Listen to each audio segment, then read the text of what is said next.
emergency podcast alert. We are coming to you a little bit earlier this week because the Mandalorian and Grogu trailer, or I guess we should call it teaser, has dropped. Yeah, we got our first official looks at some footage from the next Star Wars feature film that's going to be hitting theaters in 2026. Alex, this is so exciting. I cannot wait to talk about all of this with you. We've got some screenshots. We're going to be breaking down some images. We're going to be giving you all of our theories about what we think it all means. What if anything, we can glean of the story from the trailer. All of that and more. I can't wait to talk about this trailer. We've been waiting for so long. I know, and it's like... we talked about it a little bit last week that there were some rumors that this trailer was going to come. It was a little bit delayed. You can speculate as to why that was. I have a pretty good idea why that probably was delayed. And now it's out here on Monday, September 22nd. And, we're like 250 odd days away from the movie coming out. So like if you were expecting like a very story heavy trailer, this probably shocked you in a way of like, well, we didn't really get all that much. Right. I will say, I think this is just like it's called. It's a teaser. It's supposed to tease us a little bit, give us an idea of what we're in for. But I think, like Max said, there's a lot that we can glean from this. And of course, we're going to be doing a lot of irresponsible speculation as we wrap up the coverage of this trailer towards the end of this podcast. I've got a theory that I really want to share of like, I think they might be heading in this direction with this movie now that we're seeing this and seeing how involved the Hutts are. I've got a theory that I've been working on since I saw it this morning that I want to discuss with you and just kind of hash it out on the podcast. But then there's also the poster that dropped that we're going to talk about, and then the official synopsis that came out. And then when we put all these clues together, along with what's going on with the Smuggler's Run ride on at Disney parks that comes out the exact same day as the movie, I think there's some things that we can really actually piece together in terms of story content that we can get out of this. So I'm really excited about this. There's some really, really cool things that we saw in this particular teaser that, I mean, like, come on, Zeb, like, what the heck? I mean, that is so cool. I was not expecting to see him and his bow rifle in this teaser, but man, I am so excited to talk about it with you, Mac. For sure. And you are listening to Children of the Watch. I'm Mac Lacey. And I'm Alex Maxwell, and you know what? We're just going to jump right into it, and we're going to start off with the official synopsis. We're going to read that, talk about it. Let's jump into it. The evil empire has fallen, and Imperial warlords remain scattered throughout the galaxy. As the fledgling New Republic works to protect everything the rebellion fought for, they have enlisted the help of legendary Mandalorian bounty hunter Din Djarin, Pedro Pascal, and his young apprentice Grogu, as himself, which was a nice touch. It's really fun. Okay, so again, not on the surface, not a ton that you can glean from that. But based on what it says in the synopsis and then the images that we got from the trailer, it's almost like telling two different stories in a weird way of like, okay, that's really Imperial focused. Yeah. And there's not a ton of Imperial stuff in the teaser. There's some, but not a ton. Right. So how do we mesh those two things together, Mac? For sure. I mean, right off the bat, the first thing that this synopsis told me is that we're going to be focusing on the struggles of the New Republic in the like disarmament period. So after they beat the Empire, set up the New Republic, they, in order to not become like the Empire and start using a military machine to, oppress people and to have a tight grip of control over the whole galaxy and everything. A lot of the New Republic leaders, including, Mon Mothma, decided to kind of disarm and, they, got rid of a lot of the fleet, definitely, diminished the number of like military personnel they kept, on roster at any given point and stuff like that. The lines, the New Republic works to protect everything the rebellion fought for, just screams of that conflict of we can't become like the Empire, but we have real struggles in not being the Empire, pirates and things like that, the Imperial remnant, and then eventually the rise of the First Order, which is a big deal. I think Sigourney Weaver is maybe going to be somebody from the Resistance. I think maybe a really early Resistance officer who's, kind of taking the rise of the new order seriously. Maybe has enlisted, a Mandalorian bounty hunter named Din to kind of help out in a time when the New Republic's military is not willing to extend itself. So that's just the thoughts and theories that it brings to my mind. I think that tracks too. Think back to season 2, episode 2 of season 2, when the Adelphi Rangers saved Din and Frog Lady. Yeah. And then they were taking off in their X-Wings. What music played? It wasn't the rebellion music. It was the resistance music. And they're Adelphi Rangers. This is a Adelphi base. Sigourney Weaver's character, who we know is named Colonel Ward, seems to be in charge of this base in particular. So I think you're onto something. Like, this might be like a proto-resistance type movement. Right. And then that, of course, makes you think of, okay, is Leia going to be involved somehow? Are we going to see Leia for a brief moment in time? There's some rumors there, too, in terms of Ahsoka season 2 with Leia that I don't want to get into right now, but like, there could be something there. That's very interesting. Yeah. But again, the synopsis is fairly vague. They're keeping things fairly close to the chest, not tons of details. So we'll see. But that's kind of the framing I wanted to have in mind as we start actually breaking down shots and talking about all the specific characters and settings and stuff like that. Well, let's also talk about too, the evil empire's fallen, but Imperial warlords remain scattered throughout the galaxy. So it almost, to me, seems like there's pockets, especially probably in the Outer Rim, where it's just these warlords are in charge. Now, that's very much an idea from the EU. That was something that was super heavy in the Bantam era, which I'm going to get to at the end of this podcast. That's part of my irresponsible speculation theory, that you had these pockets, but it makes me also wonder of okay, so we know Thrawn is back in the galaxy, but he maybe hasn't revealed himself to the galaxy yet and united these warlords just yet. So what is going on there too? Is he going to be involved in any way or mentioned, hinted at in this movie? I'm very curious about that. If we get any Thrawn tint from this movie. It'd be fun if you could have characters, not Morgan Elsbeth, but characters like that. Kind of Thrawn's Pelion agents in the galaxy while he's away. I'd love to get some inklings of what Thrawn's up to at this time, through characters like that.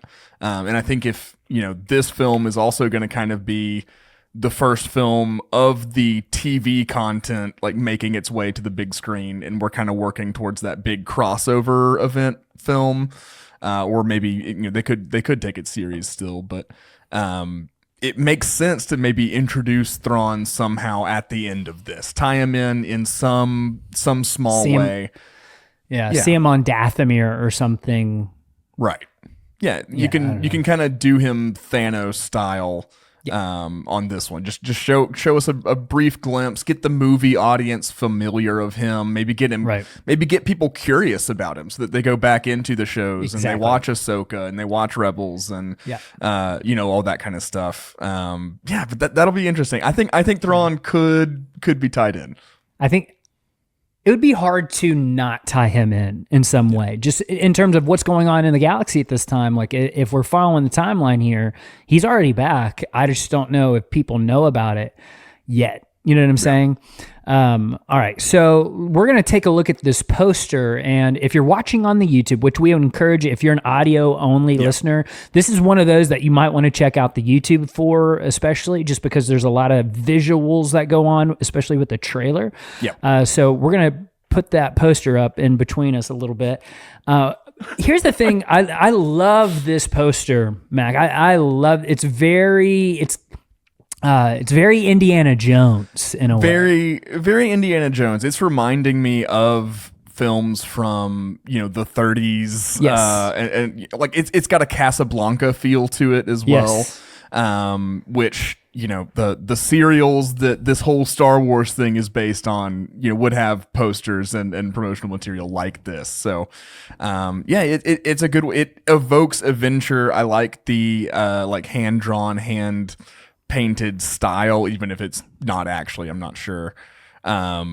It's rough. I like that too. It's not this perfect clean I like thing. that too. I like that it's shaking the some of the art is it's more like looking at a comic book representation of things than like a photorealistic painting, I like that. Yeah, I think it's good, and I think it fits. It sets the tone for what I think we can expect for this film in a big way. It's gonna be fun. I'm sure we're gonna have the serious heart moments and all that kind of stuff too. But I think primarily they're trying to get across that this is going to be a adventure. It's going to be a fun romp. Now, notice at the very bottom, these two characters were not in the trailer, but they're on the poster. It's the twins from the Book of Boba Fett, which we're doing as part of our Mandalorian rewatch. Right now, we're in season 1, and we're about to do episode 7. We're not sure if that's coming later this week or we're going to delay it until next week based on this episode. May just depend on what our schedules look like this we'll week, see. So just be aware of that. But we're on episode 7 of season 1, so there's still time to catch up with us. And we're going to be doing season 2 and then the Book of Boba Fett and then season 3. And that's going to kind of lead us right into the movie.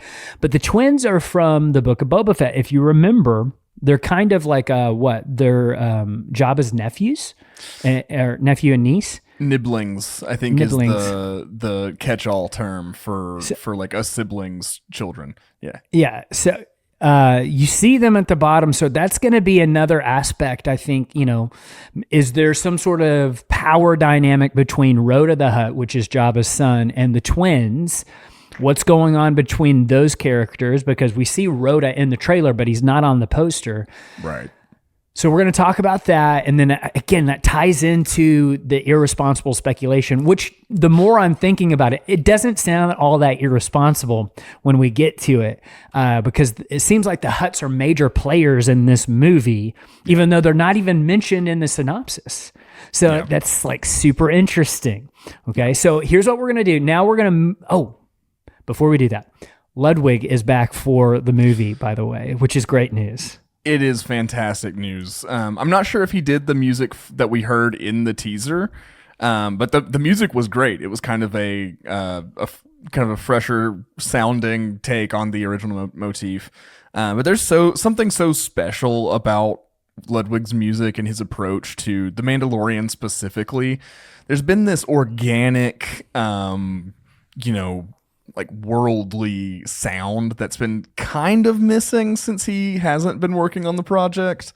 But so I'm glad that we can expect, the score to be back in its absolute best form, Yeah. New themes and stuff. I'm really looking forward to hearing what it sounds like when we see this on May 22nd. All right, so let's jump into the teaser, and we're going to go just kind of scene by scene, as we always do on the podcast, and just kind of stop and observe some things along the way. So we begin this teaser as the Razor Crest, a new one, with yellow stripes on top, flies over the ocean waters of Adelphi. Now, I imagine this is Adelphi, and we're seeing it on the screen a little bit, because if you're seeing on the very left-hand side on the cliffs, you see the Adelphi base, which we've seen in season 3 of The Mandalorian, right? Yep. That's the same place. So that's the Adelphi Squadron base, which is basically the New Republic Rangers, right? So that idea that the Rangers of the New Republic, that's where this is coming from. And, a lot of the story ideas that they might have had for that show that they were going to do might be part of this movie. Yeah.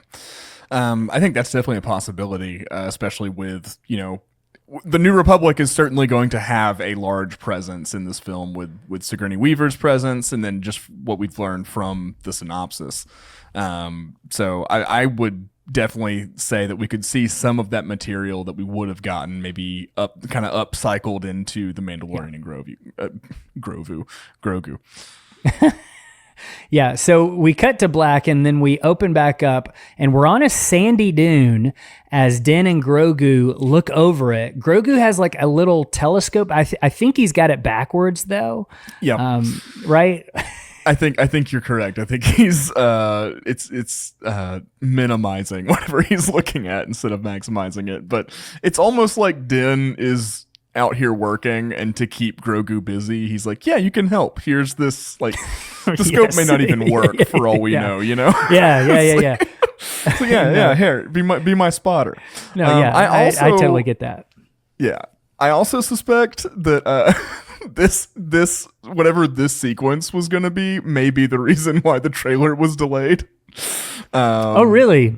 Yeah, it's a sniping sequence. Yeah. And so, I think maybe we would have wanted to rework that a slight bit. Yeah, that makes sense. Now, okay, so it looks like they're on Adelphi here, right? Yeah. The way that it looks, it kind of makes it look like they're on Adelphi, but I'm not sure if what they're looking at through the scope is actually on the same planet. Now, I think it's probably edited to make it seem that way. Right. But I'm not so sure, like when we get the reverse view of this, that's actually the same place. Now, it could be, because think of Navarro. You had like Navarro, but then like just across the Crescent Canyon, you had an Imperial base. Right. Is it possible there's an Imperial base on the same planet as Adelphi Squadron? Yes, but I doubt it. That would be like when there's a Huddle House and a Waffle House on different corners of the same intersection. That's how that would be. That's a Southeastern reference for everyone. Yes, for sure. Yeah, so again, the trailer makes it seem like Grogu is looking through the scope, and then what we see through the scope is several stormtroopers guarding a building of some kind, and I count 7 stormtroopers and a speeder. But again, this could be a different planet, a different thing going on here. But that's our kind of little Imperial tease. I'm wondering what this building is and why there's such a heavy Imperial presence in front of this building. Yeah. Is there something that Din is supposed to retrieve from this? I don't know. Yeah, it could be something or someone that he's supposed to retrieve. You never know. We have no idea what the nature of his contracting with the New Republic is going to be. Right. We don't know if he's looking for a person, if he's being hired as a general contractor, for like on an ongoing basis as like an operative for the proto-resistance or what. That kind of makes sense. Like what you were talking about at the beginning of the podcast in terms of the disarmament, like they're going to have to hire out people to do the work if they're like basically calling it quits on things. You know what I'm saying? So like that kind of actually makes sense. If I'm the New Republic, I certainly would want the Mandalorians working for me rather than against me plotting my demise. Now, okay, so I'm glad you said that because I'm getting excited here. I'm starting to squirm. That's how you know I'm excited. One of the things that I still think, man, I kind of hope that this is somehow present in the movie. There were some rumors last week in terms of maybe more than just Din being in it in terms of Mandalorians. I keep going back to the Mandalorian that saved Din and pulled him out of the pit and basically brought him into the Children of the Watch. I think it would be an incredible story for that Mandalorian, who I assume would be his mentor, the person who basically helped raise him and train him, to be on the opposite side of him in some sort of conflict. Because I love that trope in media of like where the mentor becomes the villain. I love that. Yeah, like maybe Death Watch, seeing what the New Republic is like and that they're kind of disarming. Maybe they're looking around and like, we haven't liked what's happened to our people in the last little bit. Like Bo-Katan's leadership is obviously not cutting it. We need to like do this new Mandalore order thing again and basically revive the Death Watch as a counter New Republic kind of terrorist organization, as we saw in the Clone Wars, how they were. And I think at the head of that was the person who, like you said, saved and trained and mentored Din. Just the story possibilities for that would be tremendous. Right. And that also opens up, so much opportunity for us to get more backstory on a younger Din.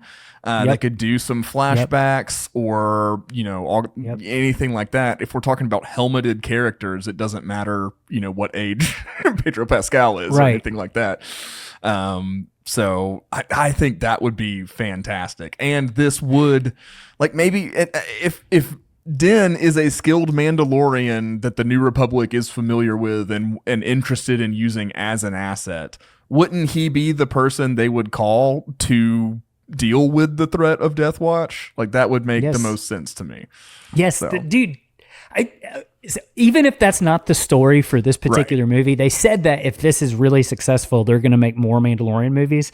Yeah. Come on, Lucasfilm. That's pretty good. I'm not gonna lie. That's not a bad premise. Like, I love, because think of not only like, okay, the relationship between that character and Din, but then Din would be questioning how he's helping bring and raise up Grogu, right? It's like a triple type thing going on there in terms of, am I making the same mistakes, or am I going to end up the same way of like whatever's happening in this situation? There's just so many story and character possibilities with that type of story that I'm still kind of hoping maybe if we do see more Mandalorians in this movie, I kind of hope that they're on the opposite side of Din. Like, I just think that's super fascinating and interesting of, okay, so you're going to have to go up against another Mandalorian. How does that work out? Yeah, for sure. For sure. Well, we're probably riding the irresponsible speculation train here. Take everything we're saying with a grain of salt. Again, we don't have tons to indicate that in what we have, but no, it's fun to talk about. Though I think it is fun. It's there. It's not like we have evidence against it happening. No. So. But let's get back grounded in reality. Let's look at some actual images. Yeah. So they see the stormtroopers. Someone's looking through a scope. We see the 7 stormtroopers in a speeder. And then we cut to black. And then again, we open back up and we see an Anzellan in a small sewer complex shining a flashlight. Now, remember, Anzellans are the Babu Frick characters. Yeah. Now, I don't know if this one's actually Babu Frick or if any of them are Babu Frick, but they're are the same droid Smiths from season 3. Every Anzellan is a Babu Frick. I mean, they maybe they have names, but to me, they're all Babu Frick. Hey! I like their vibe. They have a good vibe. But so I think that would tell us that we're going back to Navarro to retrieve these guys. And I've got an actual responsible speculation theory on what they're doing with Grogu. Now, obviously, this one is traveling through a sewer complex with Grogu. Grogu follows right behind him. And then we cut to black, and then we open back up on a Delphi base, and Sigourney Weaver's character is there. Her name is Colonel Ward. Okay, so that's not super publicized everywhere, but we do know that's her name.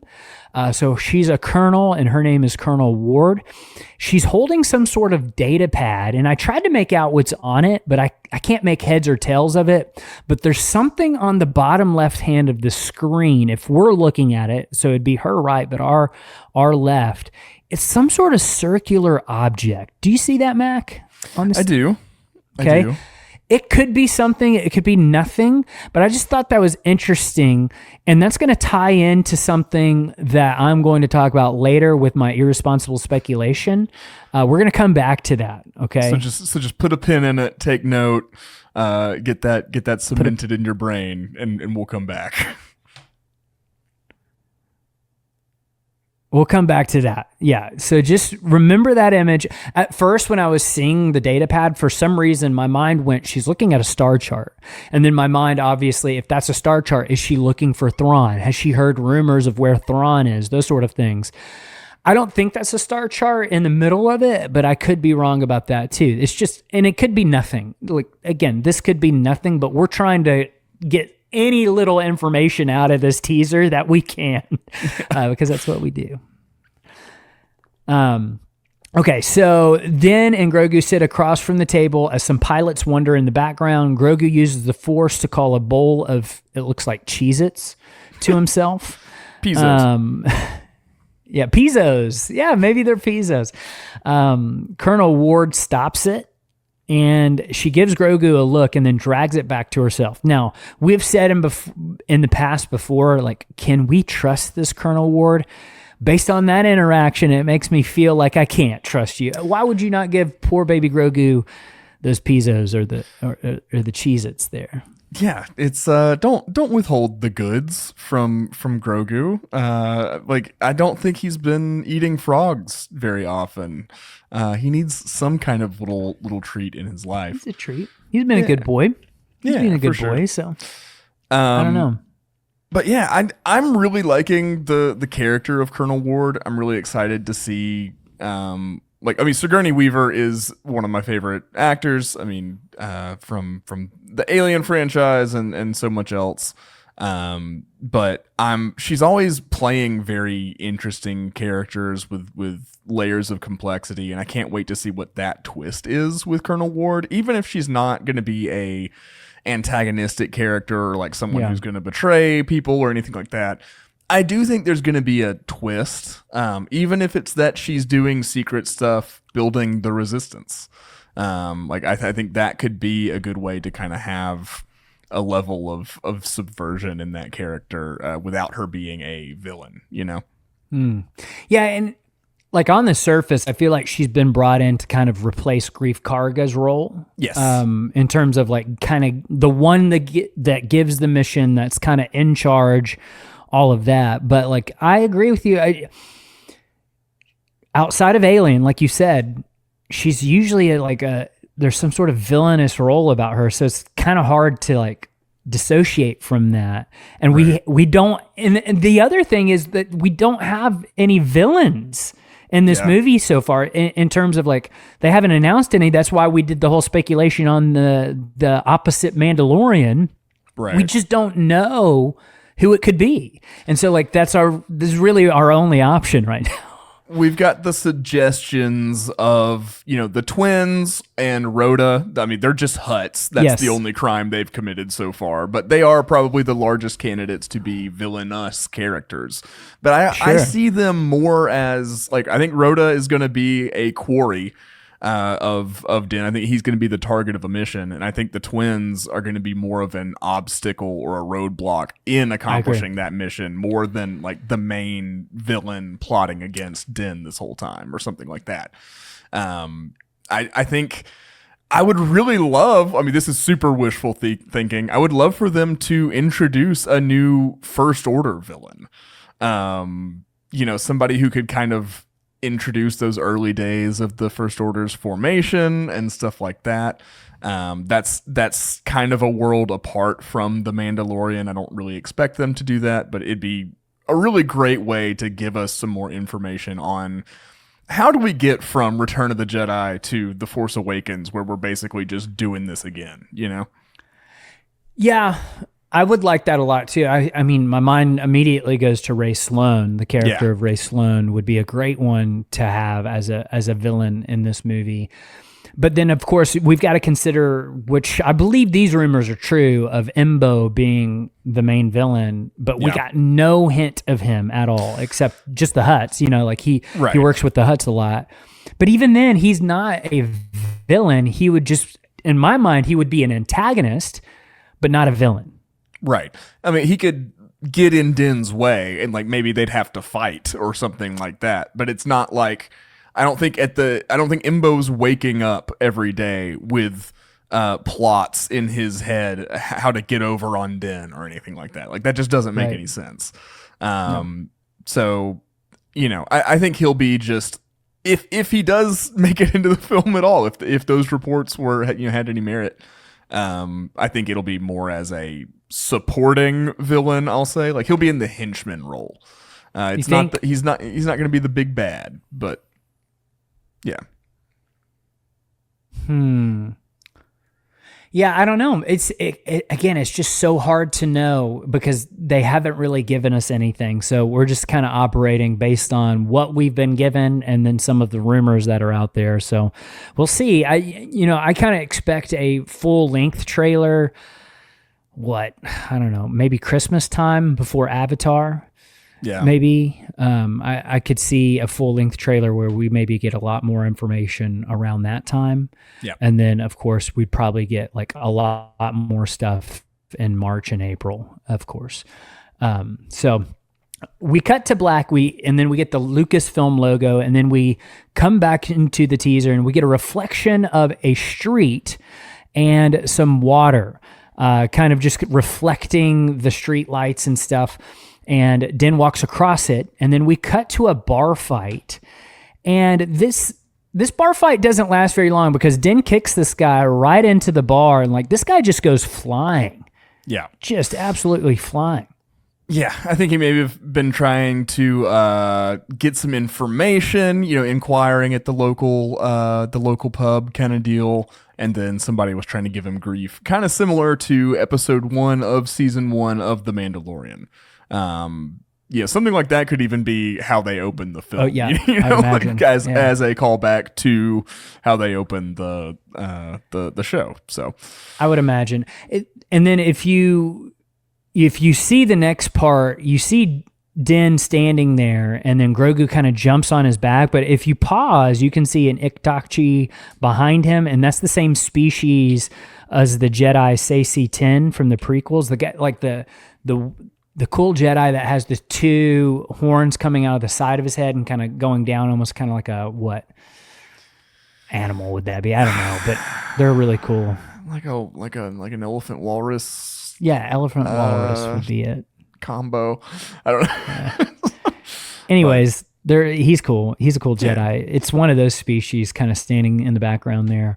And then we see a snake-like alien coming out of the water. Now, we've seen this alien before in the background of Return of the Jedi. This appears to be a Manaman. I hope I'm saying that right. Yeah. A Manaman? A Manaman? A Monomarth, the death metal band. Yeah.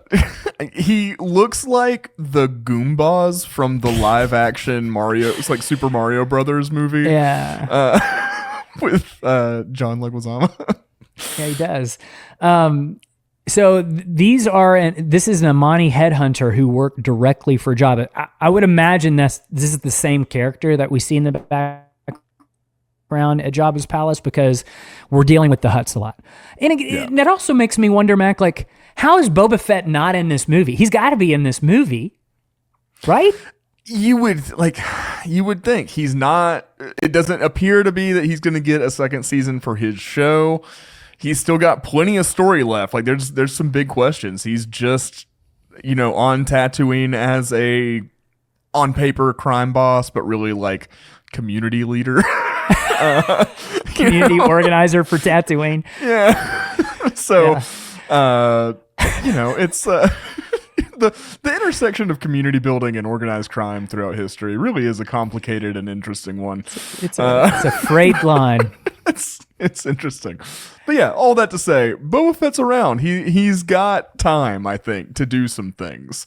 And his story is far from finished. So it would be okay. So it would be crazy if he's not in this movie. Now that we're talking about the Hutts and right. The twins and they're on Tatooine. I would imagine that he probably is in the movie. Right. Like from sheer merchandising and legacy character name recognition, getting butts in seats, like on those fronts alone, it would make no sense not to include him. And to further expound on that, if he's in the movie, that means Fennec Shand is probably in the movie. Of course. But if we're on Tatooine, does that mean Cobb Vanth is also in the movie? You know what I mean? Like, yeah, it starts opening all these questions and all these doors. That's true. The presence of the twins is really, it's interesting. I don't know. It doesn't appear to be a super Tatooine centric movie, but that could be wrong. Like we haven't seen any. I guess we did see the sandy dunes and stuff, but they had vegetation. Water. That's like a beach planet. But when you take the information about the Smuggler's Run ride, and it's basically the story of the ride is that there's some sort of meeting between organized crime, the underworld, and the Empire happening on Tatooine. Okay. Then with the twins and the poster, it makes me think that we probably will go to Tatooine in the movie. Yeah. All right. Right? That makes total sense, actually. Because yeah, Batu is canon. Like you have to kind of include the theme park stuff in the story, just as we do anything else. So that makes sense. Actually, that's a good observation. Thanks. And I mean, the Mandalorian so far has loved to go to Tatooine. They love it. They love to put Din and Grogu on Tatooine. And I understand why. But are you cool with us spending tons of time on Tatooine for the movie? Yeah, I'm cool with it. Like it's one of the reasons I love the Gunslinger so much. It's one of the major talking points I had on that breakdown a couple of weeks ago is that it's just like I'm really interested in Tatooine post Return of the Jedi, like what's going on there. And then I don't think that we would spend a ton of time on it. I think it would be just like a quick scene or two. I don't expect there to be like a lot of scenes on there except to like check in with the bad guys or check in with Boba Fett if he's in the movie. Maybe Din just picks up Boba and Cobb on Tatooine and then they're off world after that. That's also possible. Or I could see Din picking up Boba and then Boba telling Cobb he's in charge. That could, I mean, Cobb's probably better at Boba's job than Boba is. So. I would agree. But also, he's a New Republic Marshal. Right, think about it. Like true. we see him in the Book of Boba Fett, and he's working for the New Republic now. So it makes sense for him to be in the movie too. Like it's just, I don't know. I've been seeing Timothy Oliphant in Alien Earth, and so he's so good. He's so good. But it has made me want more Cobb Vanth for sure. Of course. Okay, so we see the snake guy coming out of the water, Goomba Man, and then we get a quick cut to Grogu and Din both working together in the Razor Crest, and then we see it dropping through the sky into the clouds, and I tried to slow it down to see the types of ships pursuing it, and I'm pretty positive that they're TIE interceptors, but it was so fast you couldn't tell. I couldn't get a screenshot of them. A lot of the screenshots were difficult to get. But yeah, I mean, what do you think of the new Razor Crest? Like I say new. What's your thoughts? I think it feeds into the negative aspect that some people have of season 3 of The Mandalorian and beyond, in terms of like we're just backtracking now in terms of trying to go back to the way that it was in season 1 and all of that. I get that. I'm totally fine with a new Razor Crest because I don't think you can do everything in the N1 Starfighter. It's just not big enough, right? Like you can't have more characters in there except for Din and Grogu. I think it's really cool to have the N1 Starfighter, but you need a bigger ship. Now, could they have done a different ship? Yes. Yeah. But that probably meant more money in terms of like merchandising, because all you have to do now is get that same Razor Crest and then paint some yellow stripes on it for the toys. And there you go. Like you make more money that way. So I get it. It doesn't bother me, but I understand why people would be bothered by it. Yeah. Yeah. I'm kind of with you on that. I like that the yellow kind of calls back to what the N1 would have looked like originally, that Naboo fighter yellow. It's almost like they've paid homage to the N1 in this new version of the Razor Crest. But ultimately it's a little, I do feel like it's a little backtracky. I wish they had gone with, give us, let him have like an LAAT that he retrofits and turns into something. It's another prequel era, gunship / transport ship. So how about this? What about the Outrider, Dash Rendar's ship? I thought Toro That'd been cool, Toro Calican took that to Tatooine, and then it laid. He just left it. It was in its hangar for years until they just impounded it. How cool would that be? I would love to see the Outrider. We kind of already saw that ship in Star Wars Rebels. Yeah. But man, that would be cool if they went back that way. But yeah, I think it's probably a money thing, to be honest with you, of like it's just easier to make it like another Razor Crest. But it doesn't bother me. Like I'm not going to lose sleep over it, but I understand why people might not like it for sure. So yeah, I think they're being pursued by TIE interceptors, which we saw some TIE interceptors, a lot of them actually, in season 3 of The Mandalorian, pursuing the N1 starfighter and Bo-Katan's Mandalorian Fang fighter. And those were Moff Gideons. Yeah. So I'm not even going to ask the question, but it's possible. It's possible. So, I mean, I think we should probably talk about it because we don't have a villain on the poster. We haven't had a villain in the trailer. We are asking who's the villain. That's kind of a big question that's lingering in the air. Maybe the reason why they are withholding all of that information is because it will be a twist that it's Gideon, that maybe Din killed a clone, or that this is now a new clone that's back, or something like that. He is kind of the series antagonist. And if you are trying to take the series and adapt it to the big screen, it kind of makes sense to include Gideon.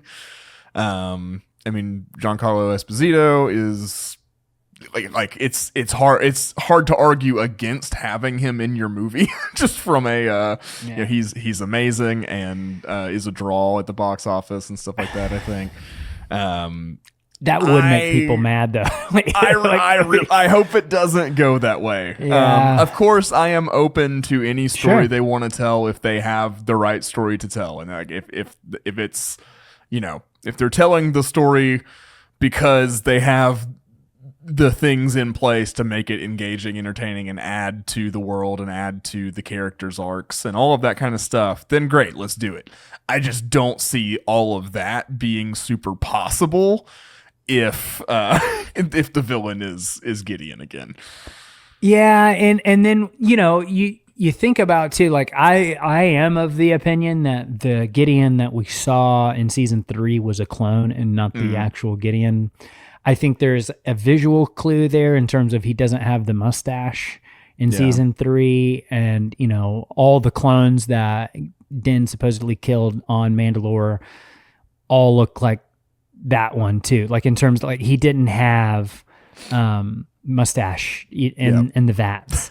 So I'm kind of the opinion that the real Gideon might still be out there. So just kind of have your head on a swivel for that. Just be ready. I don't know if we're going to go that direction or not. Just, it's a possibility, and we need to start like settling ourselves for that like now, so we can enjoy the movie in May.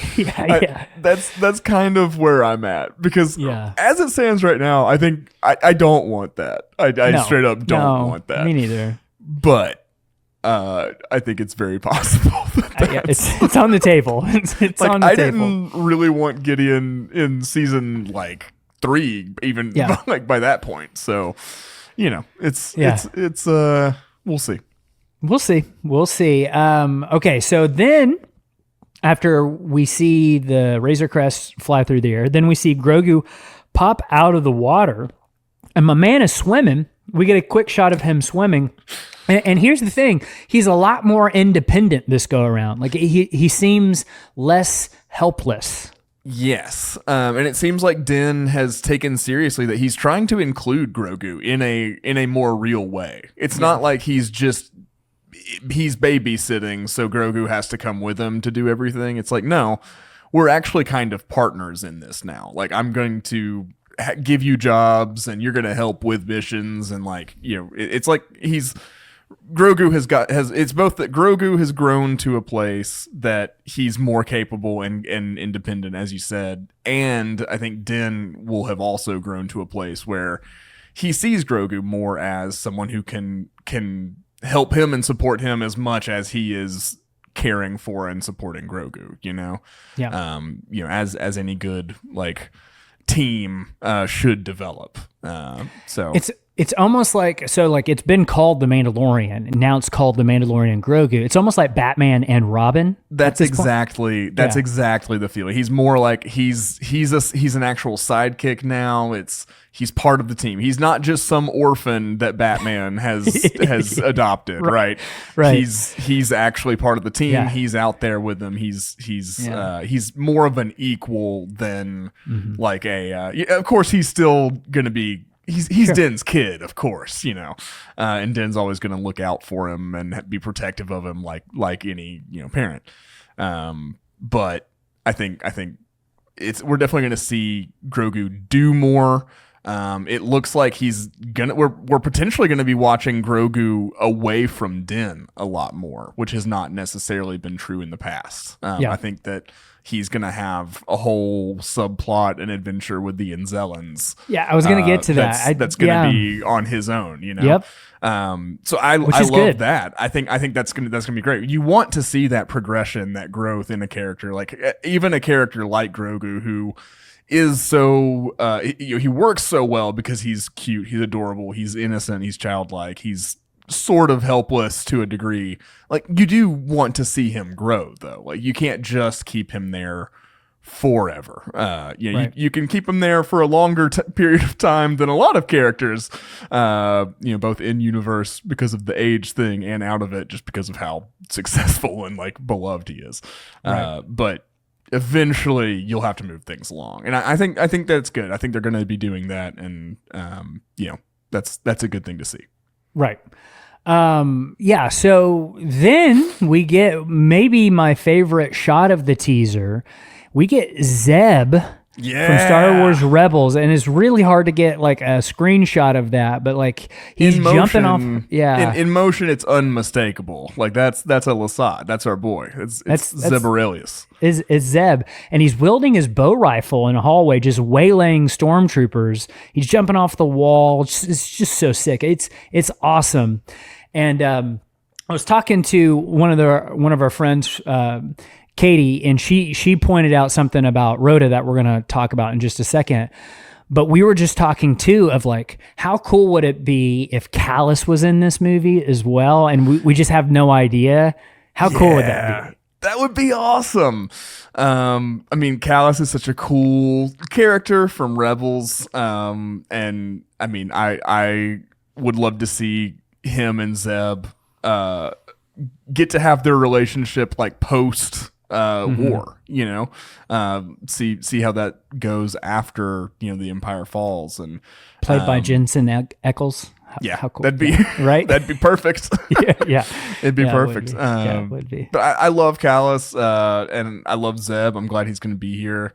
Who knows what capacity he's going to be? He could be hired muscle. He could be sent on the mission as like the New Republic liaison with Din or something like that. He could kind of be almost in a supervisory role for Din.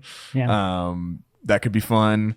I don't know, but it also makes sense to have him there as like the big muscle character, especially when you're introducing a jacked, shredded Hutt like Rhoda.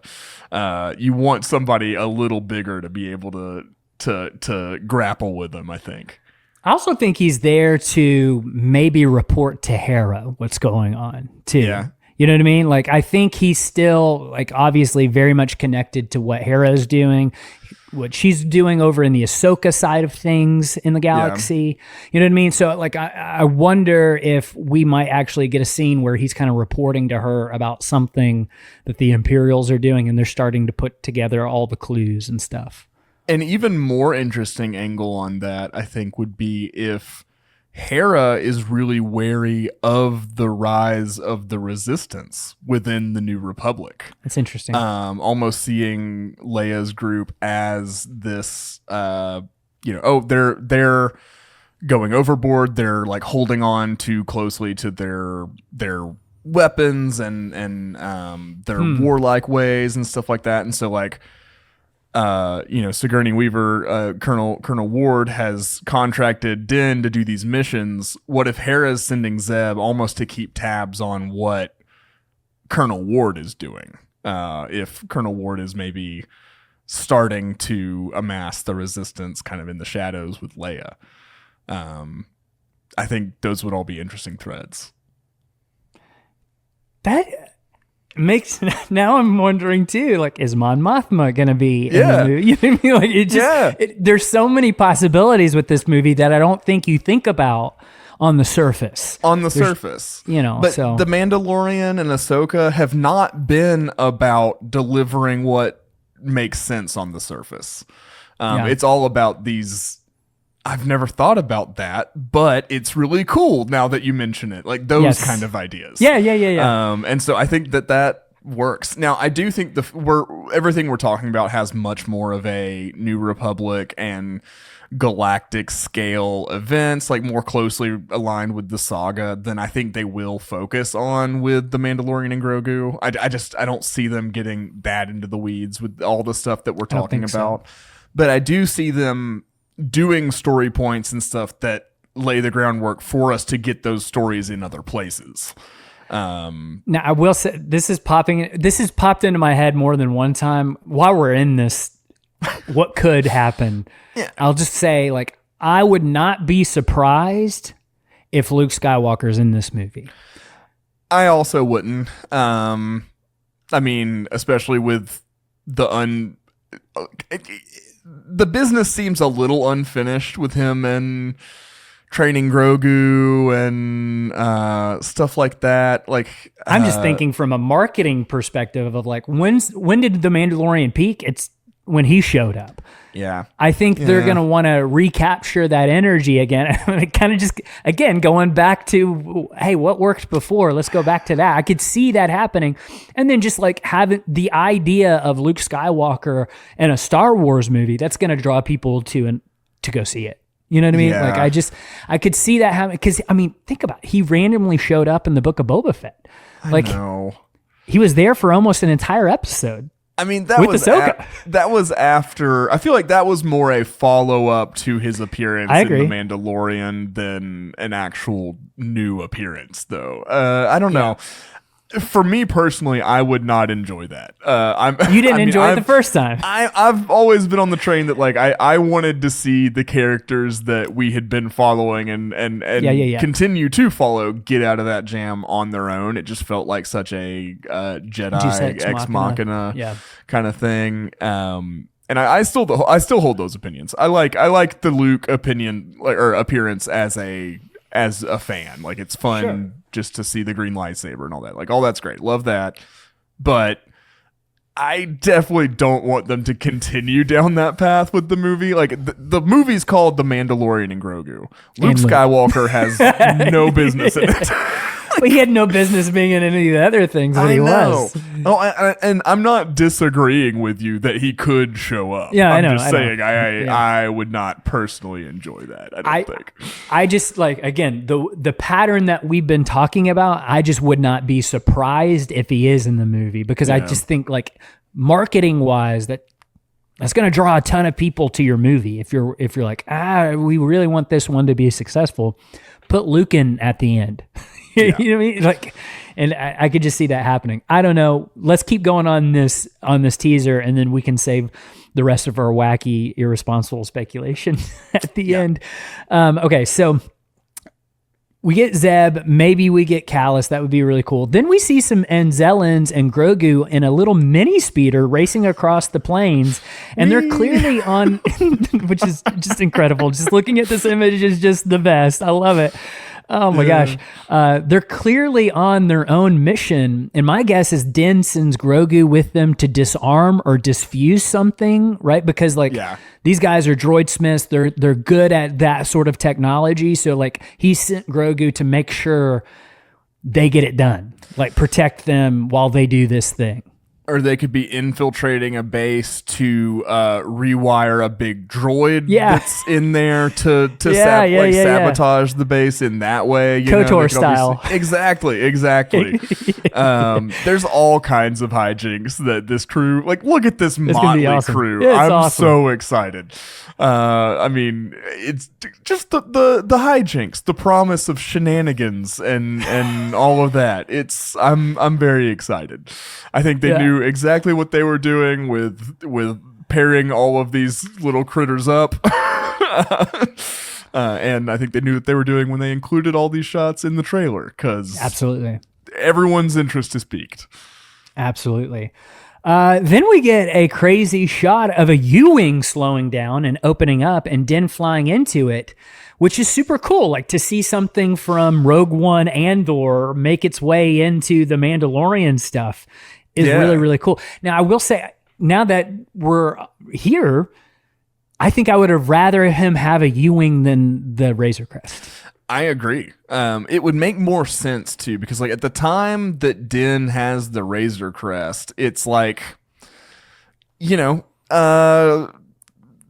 years old or so, 30 years old. The U-wings may be about that time, that old at this time period, because they're already kind of in existence before the Galactic Civil War actually pops off.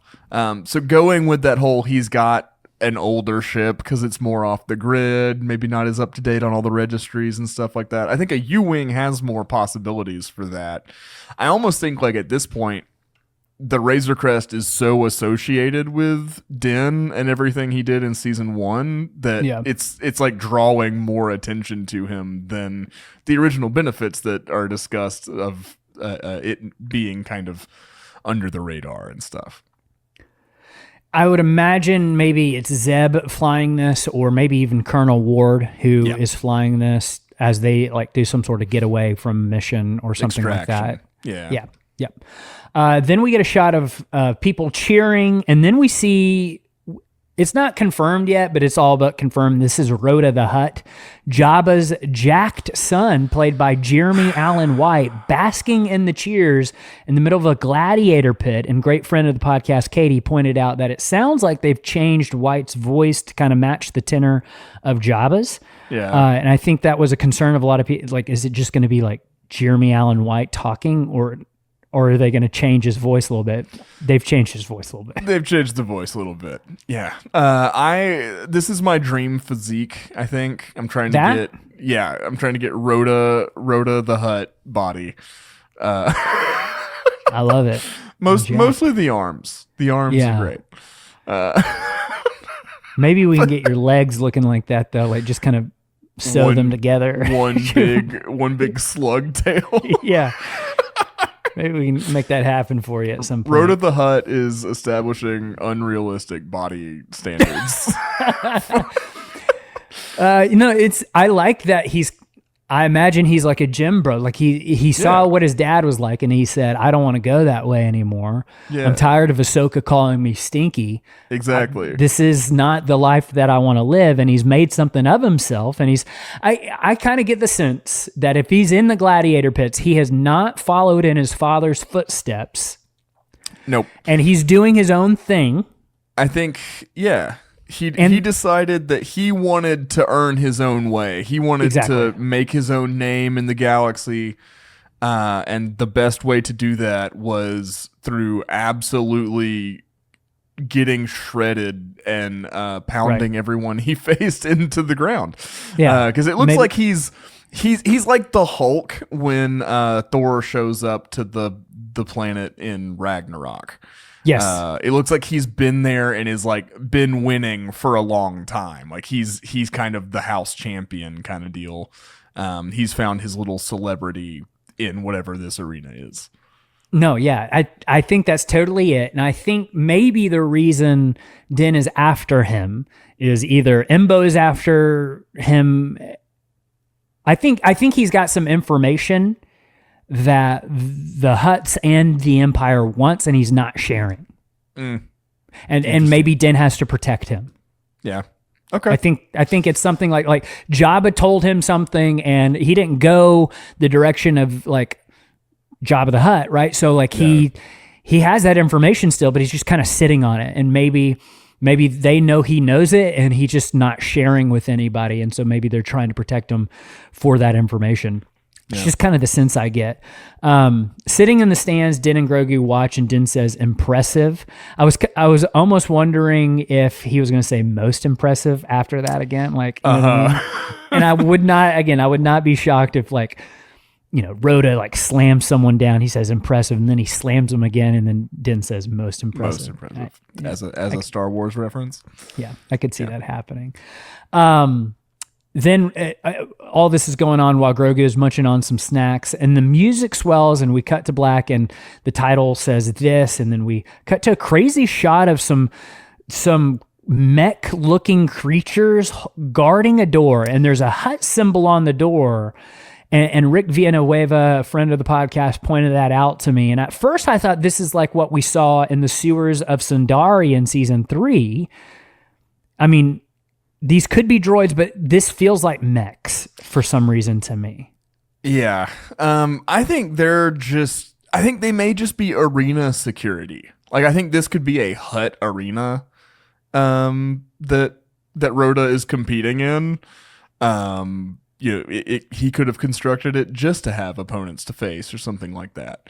But knowing the kind of people who were coming into this arena to compete and everything, you can't just have some Gamorreans guarding. You got to have some beefier security. And so maybe these guys, but they're really cool looking. They're like scrap looking. It looks like they've kind of been cobbled together by through a bunch of stuff. I like them. I do too. Obviously, Din's trying to get into some sort of door. That's the Hutt symbol right there on the door, and these things are guarding it. Again, what could he be doing? I don't know. There's some sort of information that the Hutts have that he needs. Yeah. I don't know. I don't know what to make of that. What if the information they're after are the Hutt's dealings with the First Order? It could be like if the First Order is trying to rise and kind of amass a fleet and all that kind of stuff. They need resources. They got to fund it somehow. The Empire and the Hutts had a long-standing relationship. What if the First Order is just trying to rekindle that? And so the Hutts are dealing with the First Order, and the New Republic is hearing rumors of what's forming, but they're not really sure what's happening. So Rhoda the Hutt's a weak link. He knows what's going on, but he appears publicly all the time, so we know we can get him. There's like opportunities to acquire him as an asset. So like what if it's the New Republic needing information on the First Order through the Hutts? This all ties into my theory at the end that we're almost to. This all ties in. Like there's something, I mean, the Hutts have something cooking that I think might be separate from everything. I think they're working both sides as they do.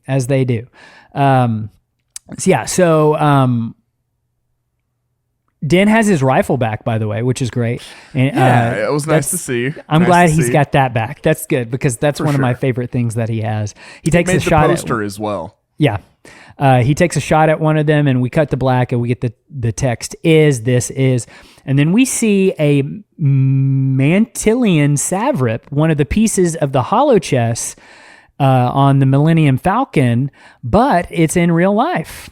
So that thing, that like reptile looking thing, is one of the holochess pieces that we see famously in A New Hope, and then again in The Rise of Skywalker. I think that they accidentally turn it on and it's like the next move or whatever. So yeah, Din ends up on the back of one of them trying to choke it out in the gladiator pit. So he's gonna end up in the gladiator pit at some point. Playing hollow chess in absolute real life. Yeah. Harry Potter, like doing the Harry Potter thing at the end of the first movie. Yeah. Ron, watch out! Ron, no, Harry. I wish we had Ariana Grande on here. She does such a funny, like, Hermione. Oh, man, it's so funny. If we had Ariana Grande on here, there's a lot of reasons why. I mean, the views would be amazing. Like, the SEO that we experience would be great. Ariana. All right. So yeah, they do the Harry Potter thing, and then we cut to black and we get the way. This is the way. And then we see Din fly out of an AT-AT as it explodes, and it's on the side of a snowy mountain as it falls off the cliff, and then we get the new title credits. Let's stop right there. We've seen this from the Celebration trailer. We've seen this image before of the AT-ATs on a snowy planet. Mm-hmm. We've speculated before, maybe this is Hoth for, like, are they going back to the original trilogy planets? It seems less like Hoth. I agree. Now that we have more, Yep. There's way more exposed rock and stuff like that. I think it's a new location. I do too. I think so too. But I'm curious to know, like, what these AT-ATs are doing, why they're marching up a mountain, what's at the top of the mountain, why would they need to send AT-ATs up there? You know what I'm saying? Like, yeah. There's a reason those things are going up, and we need to question why that is. What's at the top of that mountain? Yeah, you like that? Yeah. It's a good question, isn't it? It is a good question. Thank you. Then we get the new title credits, and we are divided on this. We get the Mandalorian and Grogu. I love this because it looks so pulpy and adventure-y and a little Indiana Jonesy. You hate them because you hate fun. No, it's not at all. I really like the way they look on the poster. I think it looks more pulpy and stuff that way. When it's just like this, as it is like on the YouTube right now, and like in the full 3D rendered in the trailer title card, it just reminds me of like Buzz Lightyear of Star Command. I don't know. It looks a little word arty in terms of the actual font. They could have bent it a little more, I think. I don't know. Just something graphic design wise I don't love about it. I like they almost lean into the pulpiness of it more on the poster, and I like that better. Like, I think with the it just black, needs some color like outline and stuff like that. And with all the other vintage fonts around it, it looks way better. Yeah. Because you're getting the impression of that vintage movie poster and everything like that. But I don't know, just on its own in space like that, I don't care for it. But the great thing about a title card is you only have to look at it for like 2 seconds. And it's not really important. So it makes me wonder, though, like, how's the movie going to start off? Are we going to get a title? Like, are we going to get the crawl back? Are we doing crawls again? What is that going to look like? I don't know. Yeah. I would imagine so. I still think that they should do the timeline thing, and I think it would be great if they did a timeline just to help everybody out. When does this take place? Because the next year is going to be a movie that takes place 5 years after the Rise of Skywalker, and not a follow-up to this. It's just going to confuse a lot of your general audience members. I would love for them to do a timeline, and maybe that be like the new crawl in a way for these types of movies that are not saga movies. I think that would be really, really smart on their part, but they haven't asked me yet. Yeah, for sure. Well, and then it says forged in IMAX. Makes me wonder, are we going to get the armorer in the movie a little bit? I mean, come on. The armorer is going to be in the movie. Come on. And then we come back to the Anzellan and Grogu. They're in the sewers, and they shine a light on a creature, and Grogu is wearing his pauldron, by the way.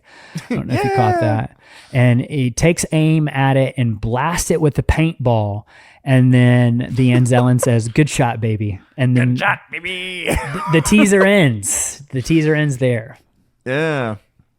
I like it. It got me really pumped. I mean, it did exactly what a teaser is supposed to do. It just piqued my interest. Like it got my attention. It gave me just little morsels of what to expect. I know it's going to be very fun. I know that there's going to be a lot of cute Grogu and Anzellan stuff. I'm interested in Sigourney Weaver's character, Colonel Ward. Interested in all the crazy arena shenanigans and all of that. Everything looks super great, super high production value. But like story-wise, who knows? But like I think it's a fantastic teaser.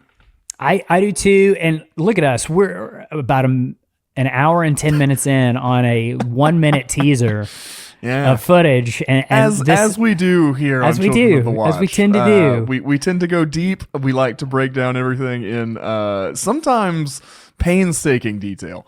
Sometimes.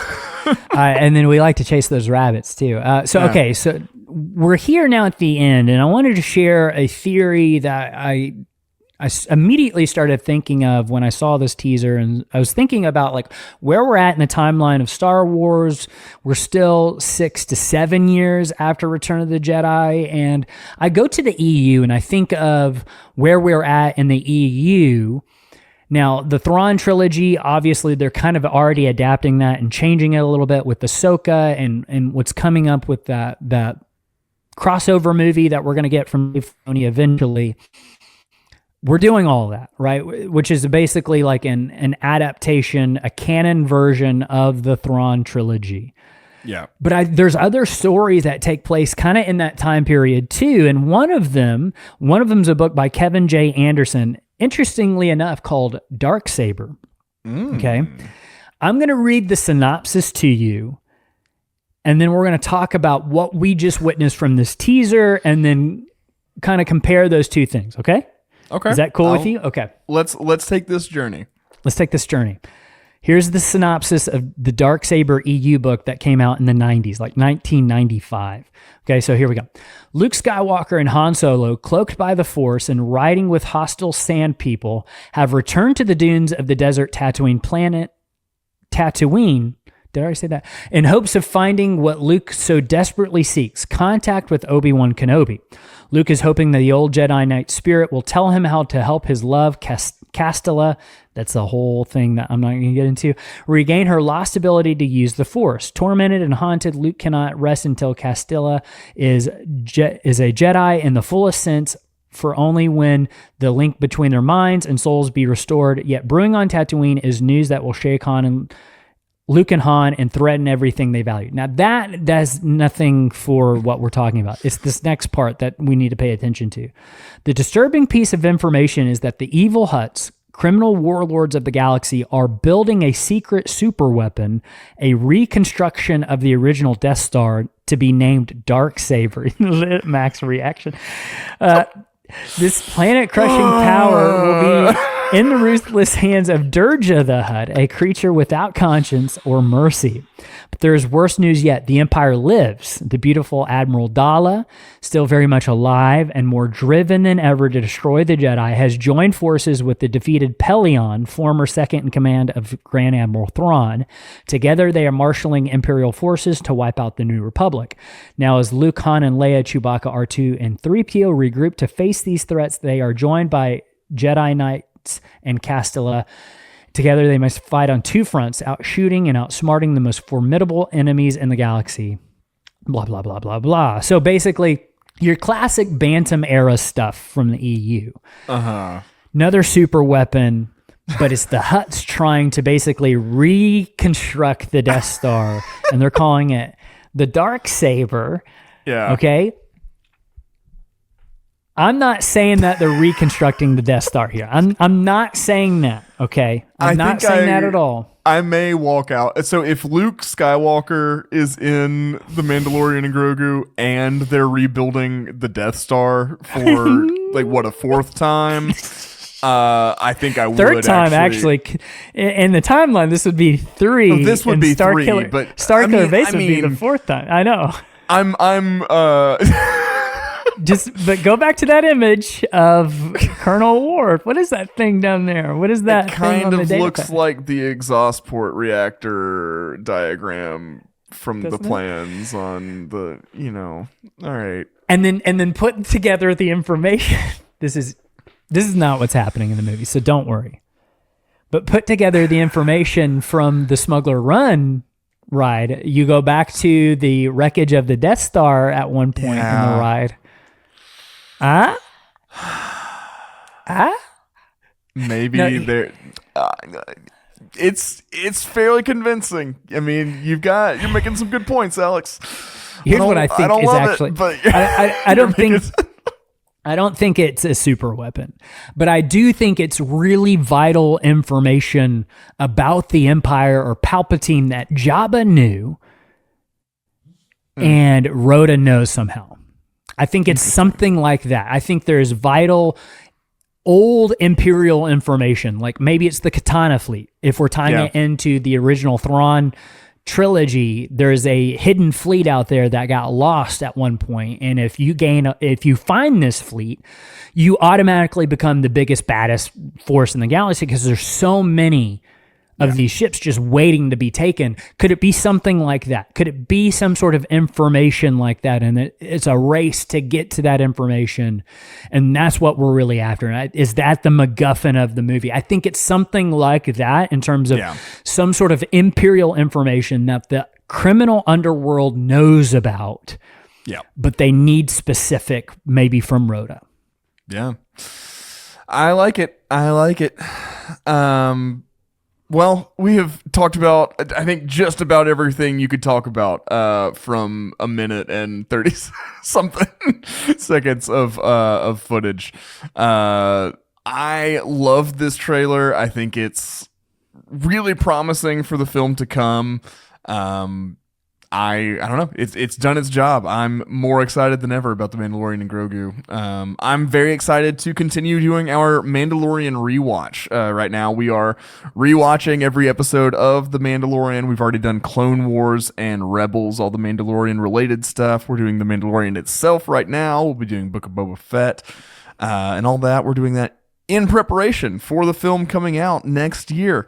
We're getting pumped. We are, breaking down and making connections and going over things that have new context and stuff now that we've seen the rest of the show and that kind of thing that we missed on our first time breaking it down. So check out the Mandalorian rewatch on Apple Podcasts, YouTube, Spotify, anywhere you listen to that kind of stuff.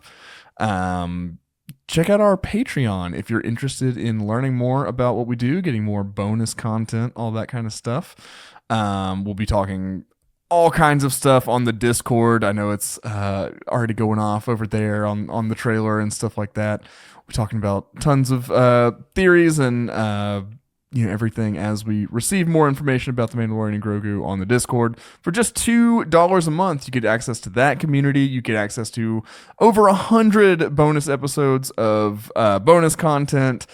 All that kind of good stuff. If you want to support us, but Patreon's not the way you want to do that, you can also leave us a 5-star rating and review on Apple Podcasts, Spotify, or wherever you listen. On YouTube, we'd really appreciate a subscribe and a like and a comment. We're really trying to build that audience over there. We're trying to get it looking anything like the the podcast audience numbers. Please. But, not even close. All that kind of stuff. We may be talking about we'll if we get news that there's going to be a fourth Death Star representation in The Mandalorian and Grogu, we will be coming at you with more information covering all of that as it comes out. So subscribe to our feeds, make us the number one place that you look for coverage about everything Star Wars TV and Star Wars in general. Alex, is there anything else that I missed or that we need to add? I don't think so. I think this has been a lot of fun. I hope that you guys enjoyed the journey with us and all of our speculation and the possibilities of what this movie could be. And I'm so excited about what's coming on May 22nd. We're talking about doing maybe something with listeners on premiere day. So we'll see about that, and finalize some plans about that. But I think it's going to be a really special time. It's especially important to us as our podcast got started with The Mandalorian. Yeah. So this is extra special to us, and so we're hyper excited about this one especially. So I'm looking forward to learning more, and then of course continuing the Mandalorian rewatch with you, Mac. Yeah. Absolutely. Well, it's been a pleasure talking about the trailer with you, Alex. Thank you, everyone, so much for listening and engaging. And y'all are the best community that any podcasters could ask for. Thanks so much. We'll be back very shortly with some more Mandalorian rewatch content. But until then, keep the watch.